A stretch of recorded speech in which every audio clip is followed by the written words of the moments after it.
Hey guys, welcome back. So we'll be playing the Freshman Book 4, Chapter 5. You finally roll into Kaitlyn's hometown. Will Austin be anything like what you expected? I don't know. We're just going to have to see. Chapter 5, Born to be Wild. Alright, well, Kaitlyn's born to be wild. You pull up to the Lyle's house in Austin sometime in the late afternoon. Mr. and Mrs. Lyle greet you at the door, and you take off your shoes as they usher you inside. Thanks for having us, Mr. and Mr. Lau. Well, no, I've told you before, Grace is fine. Kaitlyn's friends are always welcome at home. We really appreciate it. We've been sitting in the van for so long that my legs feel like they're made of wood. And the van's AC isn't great. Texas is as hot as I always thought it'd be. I'm Zig, by the way, a recent addition to the group. Zig shakes both of the Lau's hands just as Kaitlyn appears on the stairs and starts rushing down. At last! It took you guys years. She jumps the last couple of steps and pulls you into a tight hug, making you cough. Her parents let on fondly as she lets you go to greet the rest of the group. Would you all like anything to drink? Some tea, perhaps? Mr. Loud turns to his wife, a sparkle in his eyes. This would be the perfect time to use those new mugs. Kaitlyn looks at her father in horror. Dad, please don't. He waves her interruption away and hurries out to the kitchen. Mom. Oh, Kaitlyn, your father's just excited. Let him have this one. Please, everyone, make yourselves comfortable. You, Zach, and Chris sit on the couch while Zig and James take the chairs the Laos spring in from the dining room. Kaitlyn leans against the wall, looking slightly exasperated. You have a lovely home, Mrs. Lau. Thank you. We'll be happy to have you all stay the night. That's really nice of you, thank you, but we're just here to pick up Kaitlyn. About that, might not be totally packed yet. Mr. Lau returns with 5 mugs of different colors of the rainbow, each emblazed with one of the letters. Oh, like Kaitlyn was all like, no, Dad, no. That's cute. This just came in the mail from Glad, free with a donation. Kaitlyn rolls her eyes behind her back, but she can't hide her grin. Wow, Mr. Lau, that's so supportive of you. You certainly changed your tune. I don't want to say that. That's so supportive of you. Kaitlyn is lucky to have such accepting parents. Of course, she is my only daughter after all. Besides, this way, if she ever gets married, I'll get the second daughter I've always wanted. Dad. Kaitlyn, Baobei, you know your father's just teasing. Unless you don't get upstairs, finish packing. I feel quite in the mood to tell some embarrassing stories. Kaitlyn dashes up the stairs while another word and Mr. and Mrs. Lau chuckle. They pass off the mugs of tea, then seat themselves in the armchairs across from you. Hope your trip has been going well so far. Do you need anything from the van? Maybe some snacks to take along? Thanks, Mrs. Lau, but we should be fine. With all of us packed in, there isn't that much space for extra stuff. When I was your age, I used to dream of going on cross-country road trips with my friends, seeing the sights, living freely. None of us owned our own cars, so that never happened, but I still feel a thrill of excitement just thinking about it. After talking for several minutes, you realize Kaitlyn still has to return word things, so you get to your feet. Sorry, Mr. and Mrs. Lau, I think Kaitlyn might need some help finish unpacking. You excuse yourself and head upstairs. Dang, Kaitlyn's room is... I'm so jelly. I wish I had her room, because all this punk rock stuff is like so amazing. Hey, just checking in. Oh my gosh, is that Emily the Strange? Right here in the on the rug. I don't know if you guys can see, but right here on the rug, that book looks like Emily Strange. Wow, this room is something. Kaitlyn looks up from where she's kneeling on her overstuffed suitcase. Kaitlyn, can I please have your room? Huh? Oh, thanks. Excuse me. Kaitlyn, how much stuff are you trying to fit in there? We're going on a road trip, not a cruise ship. Kaitlyn gets to her feet smiling sheepishly. And that picture of the little doll angel right next to the vampire poster, that looks like one of those meme depression pictures that you find on Google, I think. I just want to make sure I don't leave anything important behind. So I only learned this after trying to fit in basically my whole house in my suitcase, but you only need like 4 things: clothes, deodorant, a toothbrush, and yourself. And dry shampoo and a hairbrush, not to mention chopstick, a snack, my phone charger.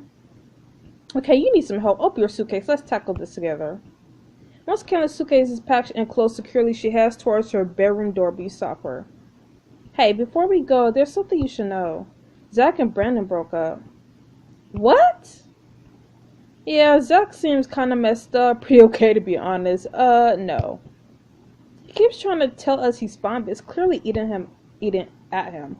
He had a bad anxiety attack at the club we went to in Manhattan. I think that's because he's trying to keep everything bottled up. He recited a poem at the open mic that night too, and it was really impressive, but he just sounded so down on himself. Geez, what a way to start the summer. Suddenly she smiles. I think I know just thing to cheer him up. Suitcase in hand, she hurries you downstairs where she gathers everyone up to leave and hugs her parents goodbye. Hey, da ba! After driving through what appears to be the middle of nowhere, you disembark onto a dirt lot in front of a bar. A row of motorcycles is parked beneath the sweltering sun. I could have sworn we were just in Austin. This place looks kind of barren, scary, like fun. It looks like fun, like... That's the spirit, you love it here. This is kind of a local secret. An oasis in the middle of the city life. I figure you northerners suspected Texas to be all desert. Guilty as charged. Now I thought I could meet those expectations with this little gym right here. It's a country theme bar. It's even got a mechanical bull. I don't know about you guys, but I'm feeling kind of out of my element. My boots would have been perfect for this place. Too bad I couldn't fit them in my suitcase. A group of bikers comes out of the bar and spots you. The one in the front looks over your group with a smirk and turns towards Kaitlyn. If only you wore something to help you fit in. Hey, Kaitlyn, what did you call a bunch of city slickers rolling out to the countryside? But we're not in the actual countryside. Aw, hat and no cattle. Hey, I'm neither of those things. So what are y'all even here for? We're here for the line desk and the mechanical bull, whatever happens in a place like this. Now, I'm ready to talk with that mechanical bull. I'd love to give it a shot. Oh, bless your hearts. But come on, just the other day you were complaining about how we don't get enough new faces at the bar. I ain't trying to talk down to them. I'm just not sure they look up for this place. Tater Tot, Red, what do you say? I say give him a chance. Why is his name Tater Tot? No reason not to. Suppose I'll bark and no bite. Don't mind him. And a friend of Kaitlyn's is welcome here. Red leads you towards the entrance as Spud and Tater Tot disappear through the door. So Red, that's a pretty cool name. Red like the color?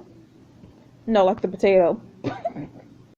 You exchange a look with your friends, but Red doesn't notice ushering you all to the bar. But what about Tater Tot? Oh. Tater Tot, Spud, and Red like the potato. Yeah. Inside, patrons mill about sharing drinks and conversation. On a dance floor, a group of people are doing the steps of a line dance in unison. Tater Tot inhales deeply and turns to grin at you all. Y'all smell that? There's nothing like the scent of leather boots and old hardwood. There's a little gift shop there that sells them if you want to get the real Texas experience. People say they help you get a better grip on the bull too if you think of riding it. You know, that doesn't sound like a bad idea. Nope. These boots are made for just looking. Yippee-ki-yay or yippee-ki-nay. They are cute. I'm sure I could save my money for more important things. Besides, these look just like the boots I have back home. Tater Tot heads out towards the sound system, and moments later his voice comes over the loudspeakers. Alrighty, folks, starting to mosey on over to the dance for some shaking and tearing. This one goes out to our gal Kaitlyn and her city friends. Woohoo! Let's dance until the cows come home. You and your friends head out onto the floor when the music starts. Y'all struggle to pick up the moves at first, but soon you're following along. Everybody, partner up. Let's get Texas waltzing. James suddenly swoops you into a ballroom hall, one hand on your waist and the other clasped firmly around yours. Ballroom dancing? To this music? I don't think so. He pressed a kiss to James' mouth before spinning away from him, keeping hold with one hand. I'm not sure you know what Texas waltz is either, but sure, I'll play along. In no time, Zach is tearing up the floor to cheers from the crowd. Hey, I found my inner line dancer. Just after he says that, he abruptly stops dancing go still. You follow his gaze to a couple who has abandoned their line dance to furiously make out a few paces away. Oh, don't look, Zach, don't look. Zach? You wave a hand in front of his face, but he doesn't even blink. Zach, should I get you outside? Talk to me. Talk about some gross BDA. Talk to me. You grab Zach's shoulders and start shaking him. Luna, stop shaking me and I'll actually be able to talk. Zach rubs at his neck, wincing. Sorry, I was just scared you were having another panic attack. I appreciate the concern, but you panicking would not help me if I was panicking. True. Right, noted.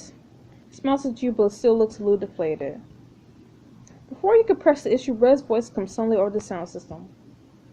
Step right up, one and all, if you think you got what it takes to tame the bucking bull.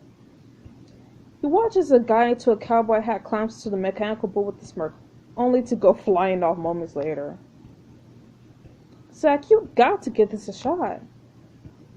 What part of seeing that guy wipes out makes you want me to do the same? How about this? If you stay on for 10 seconds, I'll give it a shot. Ooh. And I pass. I've heard those things can be pretty dangerous. I want to be in top shape when we reach Aurora. I'm not taking any chances. I'm with you on that. Zig makes his way to the bull and climbs aboard with a determined air. You can do it. Let's see this looker's got guts. Let's see how far he lasts once the bull starts bucking. Zig makes a violent attempt on the bull, but once it starts flinging him around, he can only hang on for a few seconds before falling off. He returns to you looking smug nonetheless. Yeah, that was pretty good for a first-timer. Hey guys, it's time for square dancing. Line dancing, square dancing. What would they invent next? Circle dancing? Well, I have some news for you. I need a break. Somebody join me at the bar. You all cool down with some drinks before you rejoin the festivities, dancing the hours away. By the time you leave the bar and pile back into the van, night has fallen. I have one more stop in store for you guys. Zach, take a left up ahead. Ooh, the dirt of the parking lot crackles under the van's tires as Zach pulls into a spot. An observatory overlooks the lot from a nearby hill. It's a short walk up there, but with all the stars out, we'll see the path, no problem. Kaitlyn, are you sure this place is open? What do you even do at a place like this? Where are we waiting for? Yes, where are we waiting for? Let's go.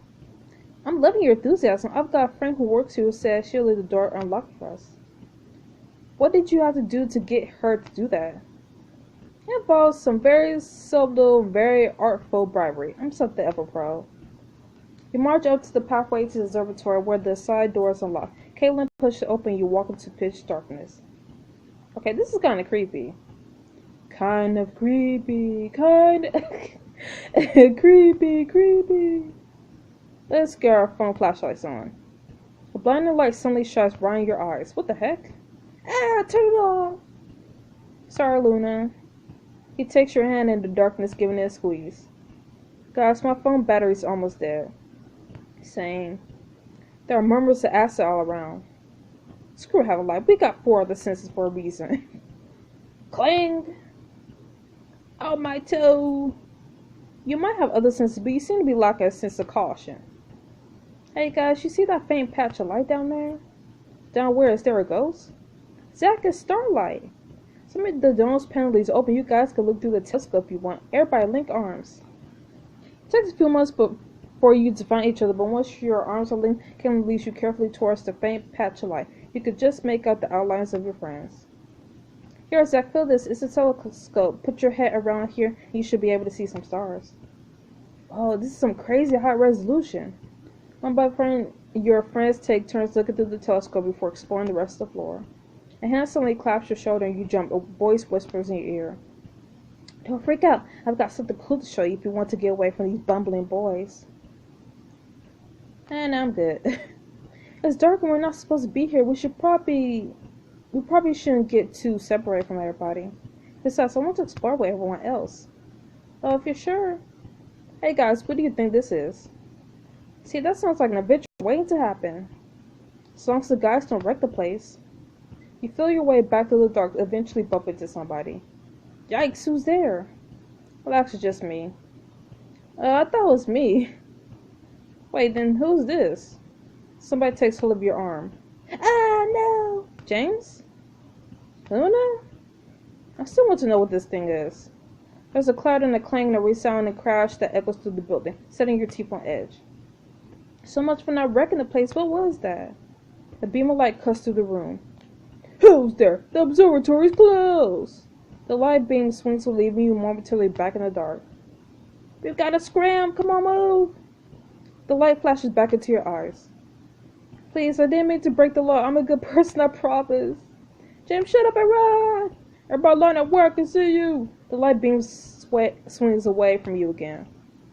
Get to the back door, quick! Someone grabs your arm. Wait. I figured it was one of our friends. Luna, it's me. I saw where the back door is. You stumble along, trusting Chris leads you to an exit at cacophony of footfalls thunders in your ears, so you rush towards a faint pinprick of light. You burst out the doors and see Zach far ahead, sprinting down the hill to the van. Hurry up, you guys. You snooze, you definitely lose. He jumps into the van and starts to enter. Zig reaches the side door first and motions you all frantically inside, and dives in after you. When the door is shut, Zach takes off with a screech of wheels and dirt. Everybody hang on. You all topple over each other as the van speeds away from the observatory. A few moments later, you're out on a smooth, open road, and everybody lets out the breath they were collectively holding. I never ever want to do that again. Come on, what's the road trip without a little thrill? You look around at each other and start cracking up, quickly dissolving into raucous laughter. Slowly, you disentangle yourself and get into your seats. So, I hope you guys like Texas. I have a feeling that you gave us a glimpse of Texas that not many others could. Do you guys think Abby and Tyler could beat this? Hey, we got San Francisco and the war away for us. Things are just getting started. You lead also with the trail of the chaos in your wake and head for the sunny shores of California. Find out what's in store for the gang on the West Coast in the next chapter of The Freshman. Alright, so that was a pretty fun chapter. I enjoyed line dancing, square dancing, all that dancing, and then getting in trouble about the observatory. So yeah. So I'll see you guys next week for the next chapter of The Freshman. Bye guys.